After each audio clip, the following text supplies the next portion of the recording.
Hello guys, আমরা যখন অন্যের ওয়াইফাই তার অনুমতি ব্যতীত ব্যবহার করি তখন সেই ব্যক্তিটা আমাদের ব্লক বা লিমিট করে দেয়। সো আজকের ভিডিওটার মাধ্যমে আমি তোমাদের দেখাবো কিভাবে ব্লক আনব্লক করবেন এবং লিমিট ছাড়াবেন। সো সেই জন্য আমাদের প্রথমে সেটিংসে যেতে হবে। সেটিংসে যাওয়ার পরে সেটিংসে সার্চ বার এখানে লিখতে হবে BUILD বুইল্ড লেখার পরে দেখতে পাচ্ছেন বুইল্ড নাম্বার শো করেছে। সো বুইল্ড নাম্বারের উপরে ক্লিক করতে হবে। বুইল্ড নাম্বার উপরে ক্লিক করার পরে আমাদের নিচে বুইল্ড নাম্বার অপশন এসেছে। সো এই বুইল্ড নাম্বার অপশন আমাদের 7 বার ক্লিক করা লাগবে। সো আমি ক্লিক করছি 1 2 3 4 5 6 7। সো 7 বার ক্লিক করার পরে আমাদের সামনে একটা ইন্টারফেস এসেছে, সেটা হচ্ছে আমাদের হোম স্ক্রিনে পাসওয়ার্ড দিয়ে আমরা ফোন খুলি সেই পাসওয়ার্ডটা দেওয়া লাগবে। সো পাসওয়ার্ডটা দেওয়ার পরে দেখতে পাচ্ছেন you R now A developer, মানে আমাদের ডেভেলপার অপশানটা চালু হয়ে গেছে। সো এবার ব্যাক করব, ব্যাক করে সার্চ বারে আবার লিখবো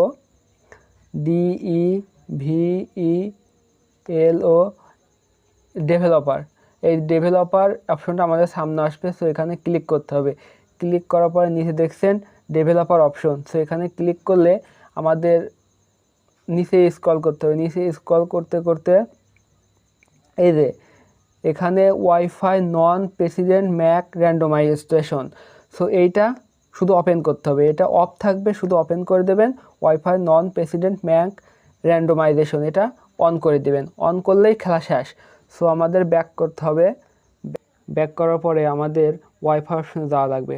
ওয়াইফাই অপশনে যাওয়ার পর দেখতে পাচ্ছেন কামরুল নামে একটা নেট আমাকে ব্লক মারছে। সো এই নেটটা সারাতে হলে আমাকে শুধু কামরুলের উপরে ক্লিক করে ফরগেট মারতে হবে। জাস্ট নেটটা ফরগেট মেরে দেবো, দেওয়ার পরে পাসওয়ার্ডটা বসিয়ে দেবো। সো কানেক্ট হয়ে যাবে। মানে যতবার ব্লক মারবে ততবার শুধু ফরগেট মারবেন। ফরগেট মারার পরে পাসওয়ার্ডটা বসিয়ে দেবেন। লিমিট ব্লক সব ছাড়িয়ে যাবে। সেটিংস আর কিচ্ছু করা লাগবে না। যতবার ব্লক মারবে ততবার ফরগেট মারার পরে শুধু পাসওয়ার্ডটা বসাবেন, ব্লক ছেড়ে যাবে। লিমিট সব ছেড়ে যাবে। সো আশা করছি সকলে বুঝতে পারছেন। ভিডিওটা এই পর্যন্তই। ধন্যবাদ।